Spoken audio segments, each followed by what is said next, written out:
Welcome back to Real Family Secrets. They say a wedding photographer captures the happiest day of your life. Mine captured the moment I realized it should never have happened. 1 week after my wedding, the photographer sent me a link to our private album. There were hundreds of photographs. The first look, my mother crying during the ceremony, Lily laughing while we danced beneath strings of white lights. And then there was one photograph that was never supposed to exist. My new wife was kissing my best man. My name is Nathan Brooks, and the man kissing Lily in that photograph was Daniel Reed, my best friend since we were 8 years old. Daniel and I grew up on the same street in a small town outside Providence. Our houses were 4 doors apart. We went to the same school, played on the same baseball team, got into trouble for the same stupid reasons. When we were 12, we tried to build a treehouse using wood from his father's unfinished garage project. The whole thing collapsed before either of us climbed into it. Daniel broke his wrist. I broke my father's trust. When we got older, we built a small remodeling company together. I handled estimates, crews, and project schedules. Daniel handled clients, sales, and relationships. It worked because I trusted him, the same way I trusted Lily. I met Lily 3 years before the wedding. She was working at a bookstore cafe downtown. I came in on a rainy Saturday, ordered coffee, and spilled half of it while trying to carry too many renovation samples under one arm. Lily laughed. "You know they make bags for that." I told her I was in construction. "That explains why you think you can carry an entire building by yourself." I went back the next day, then again the week after. She was smart, calm, and direct. She made me feel like silence between two people could be comfortable instead of awkward. I loved her for that. Daniel liked her immediately. "She's good for you," he told me after he met her. "She makes you less boring." When I proposed to Lily, Daniel was the first person I called. He sounded happier than I did. Looking back, I wonder when that stopped being true. Our wedding took place on a Saturday in late September. It was held at a small estate outside the city.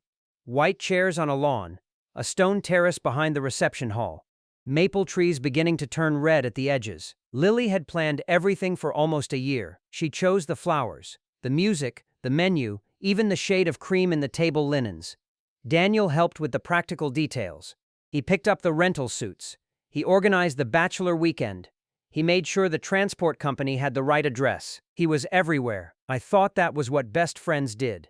The ceremony was beautiful. Lily walked down the aisle holding her father's arm. I remember the way she looked at me. Or maybe I remember the way I believed she was looking at me. When we exchanged vows, Lily's voice shook. She promised honesty, loyalty, a life built together, even when life became difficult. I repeated the same promises. I meant every word. At the reception, Daniel gave a speech. "Nathan has been my brother since childhood," he said, holding a glass of champagne. "And Lily, you are the first person I've ever seen who can make him leave work before dark." People laughed. Lily smiled. Daniel smiled at her too. I did not notice anything strange. Not then. Later, I danced with Lily under the string lights. She rested her head against my shoulder. "We did it," she whispered. "We did." I thought she meant the wedding. I did not know she might have meant surviving it. A week later, I was sitting in my office when the email arrived. "Your wedding gallery is ready." I smiled. I had been waiting for it. Lily was at work. Daniel was meeting a client. I had a quiet afternoon between site visits, so I made coffee and opened the link. The gallery was organized into folders. Getting ready, ceremony, family portraits, reception, candid moments. I clicked through them slowly. My mother fixing Lily's veil, my niece throwing flower petals too early, Daniel laughing with my father at the bar. Everything looked exactly as it should have. Then I noticed a folder at the bottom. Assistant camera, unsorted. I assumed it contained duplicates. I clicked it. The first few images were harmless. Empty chairs. A close-up of the cake. A waiter carrying champagne. Guests talking near the garden path. Then I saw Lily. She was standing behind the reception hall, near the old stone wall beside the service entrance. Daniel was facing her. They were close. In the first image, Daniel had one hand against the wall beside her shoulder. In the second, Lily's fingers were gripping his jacket. In the third, they were kissing. I did not breathe for several seconds. My brain did something strange. It tried to explain the photograph away. Maybe he was comforting her. Maybe the angle was wrong. Maybe it had happened years ago somehow. But the date was in the file name. September 28th, my wedding day. I clicked forward. There were 6 more pictures. Lily wiping her face. Daniel holding her hand. Lily looking toward the reception hall. Daniel pulling away first. Then one final image. Lily walking back toward the party. Her lipstick was faded. Daniel was still standing by the wall. Mana closed my laptop. I sat in my office surrounded by floor plans, invoices, building permits, and the tools of a life I had worked hard to build. And suddenly, none of it felt solid. I wanted to call Lily. I wanted to call Daniel. I wanted to drive to his office and ask him how long he had been looking me in the eye while he destroyed something I trusted him with. But I did not. Not because I was calm, because I knew the first version of the story I heard would be the version they had rehearsed. I downloaded the album. Then I saved the photographs in 3 places. 1 copy to a personal drive, 1 to an encrypted folder, 1 to an email account Lily could not access. Only then did I pick up my phone. I called the photographer. "Hello, this is Marissa from Silver Frame Photography." "Marissa, this is Nathan Brooks. You photographed my wedding last weekend." "Nathan, congratulations again. I hope you're enjoying the gallery." I looked at the open image on my screen. "I have a question about the assistant camera folder." There was a pause. "What about it? Was that folder meant to be shared?" Another pause. "No, that contains raw images from my second shooter. It should have been filtered before delivery." "Do you have the original files?" "Yes, of course. Please do not delete, edit, or remove anything from that folder." "Is there a problem?" "There is." Marissa did not ask further questions. She told me she would preserve the files exactly as they were and send me a written confirmation. 10 minutes later, it arrived. All original files from both photographers have been retained without alteration. I saved that too. Lily came home at 6:30. She walked in carrying groceries and smiling. "I got the coffee you like, and Walter's treats." Our dog ran toward her, tail wagging. She bent down to pet him. I watched her hand move through his fur and wondered how a person could look so normal after doing something so cruel. "You're home early," she said. "Sit down." She looked at me. "Is something wrong? Did you go behind the reception hall with Daniel during our wedding?" The grocery bag slipped from her hand. An apple rolled across the kitchen floor. "Nathan, yes or no?" "Yes." "Did you kiss him?" "Yes." I nodded. That was all I needed for the first question. "How long?" "It was just that day." I looked at her.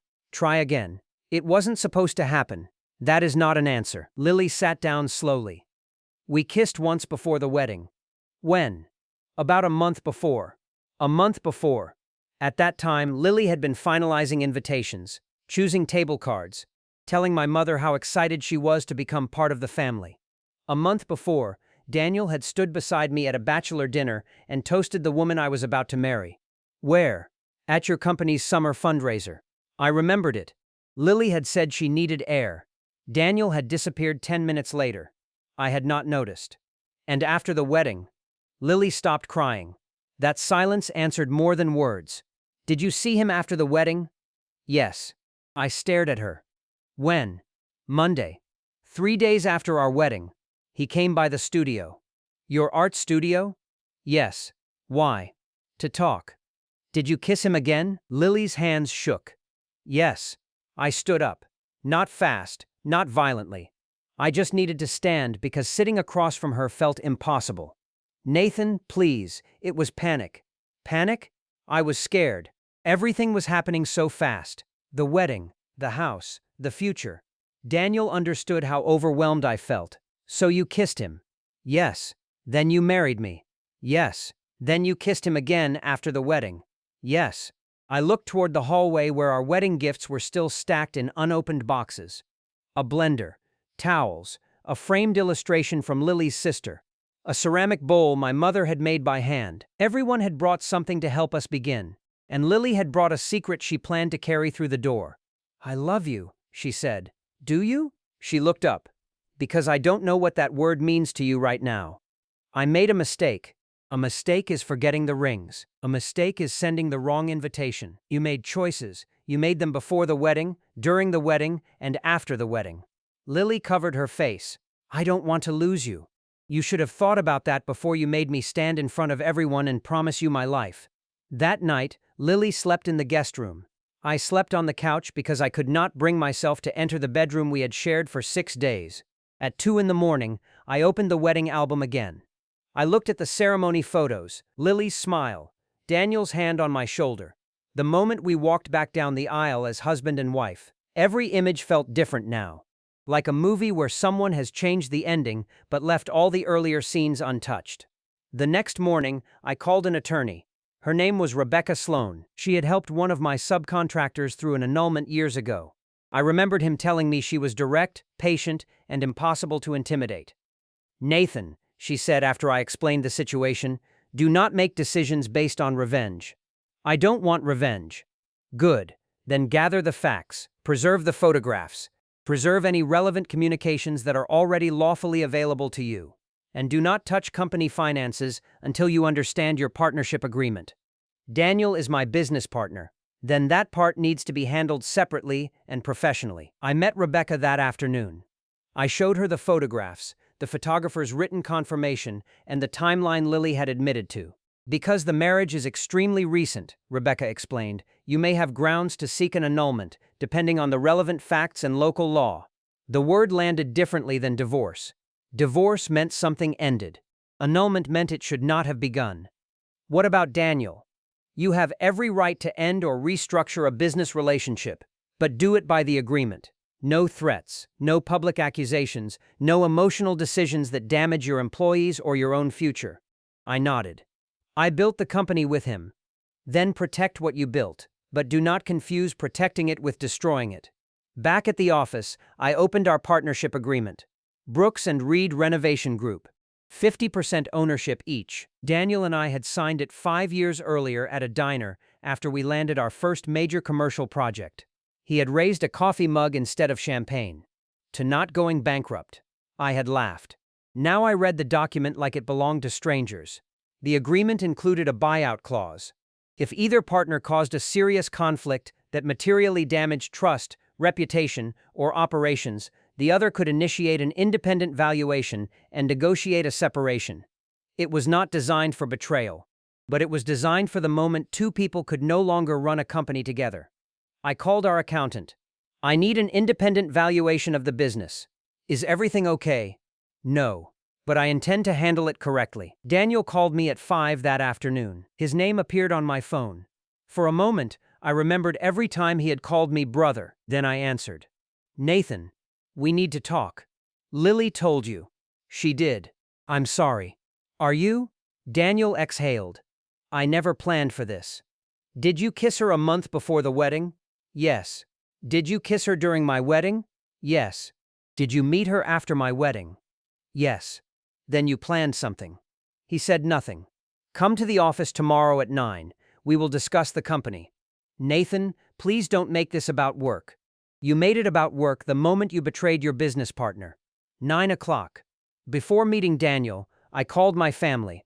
Not everyone, only the people who needed to know before rumors turned the truth into something ugly. My parents. Lily's parents. My sister. Daniel's older brother, Mark. I asked them to come to my house that evening. It did not tell them why over the phone. I knew that sounded serious. It was. At 9 that evening, the living room was full. My mother sat beside my father on the couch. Lily's parents stood near the window.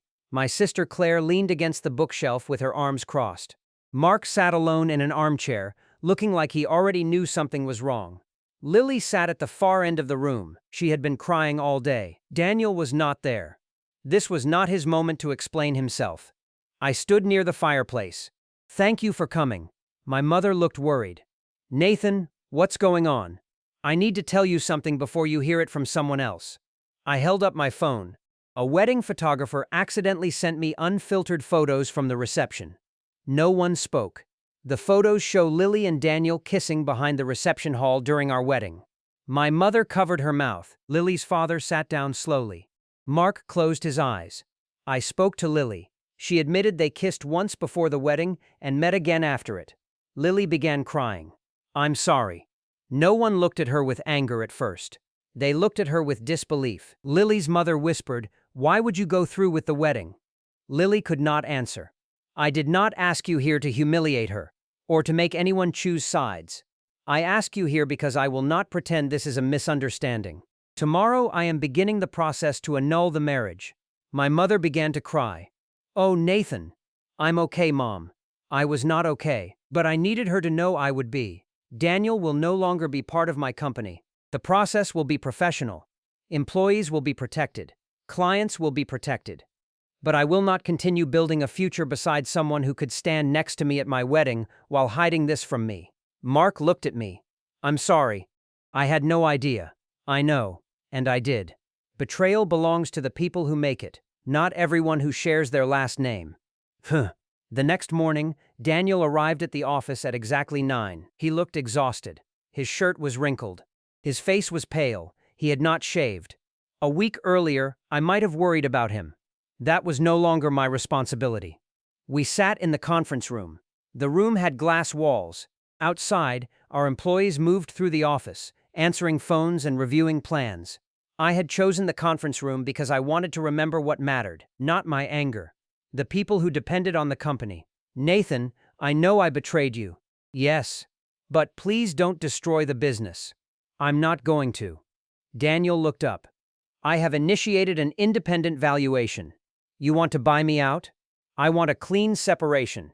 You can't afford my half. Maybe not alone. But I have options. You can accept a structured buyout, paid over time at a fair independent valuation, or we can sell the company and divide the proceeds according to the agreement. What you cannot do is keep working beside me as if you did not destroy the trust that made this partnership possible. You're really doing this. You did this. Daniel looked down at the table. I'm sorry, Nate. He had not called me Nate in years. The old nickname did not reach me anymore. I hope you become sorry enough to make different choices in the future. But you will make them somewhere else.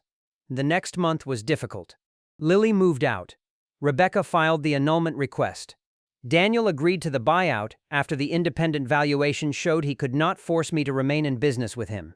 I took on a small business loan, and my sister invested some money she had saved after selling her own design studio. She did not do it because she wanted revenge for me. You built this company, she told me. Don't let someone else's bad choices decide what happens to your people. So I did not. 3 months after the wedding, the photographer Marissa asked if she could meet me.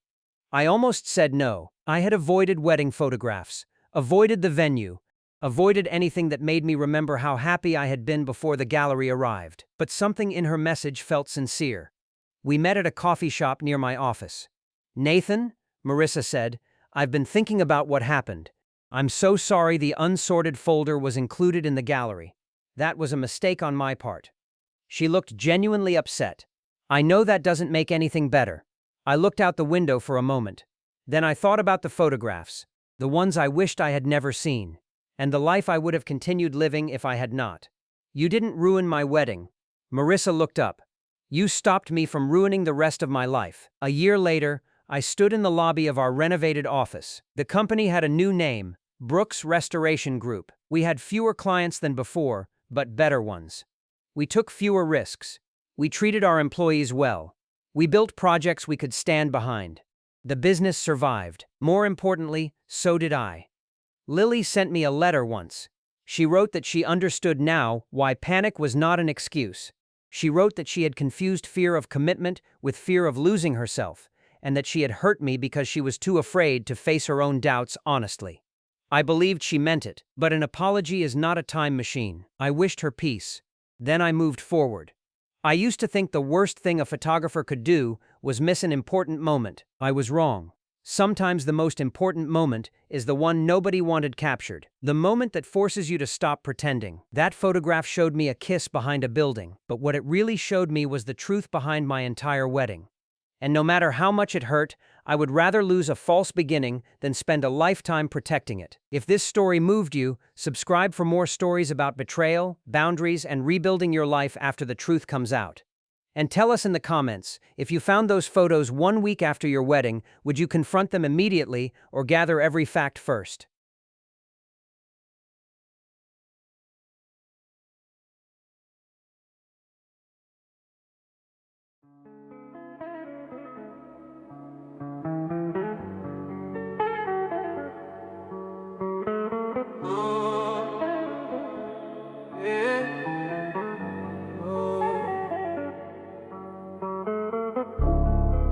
plastic wrapper crinkles coffee steam, paints a rearview, shoes stopping,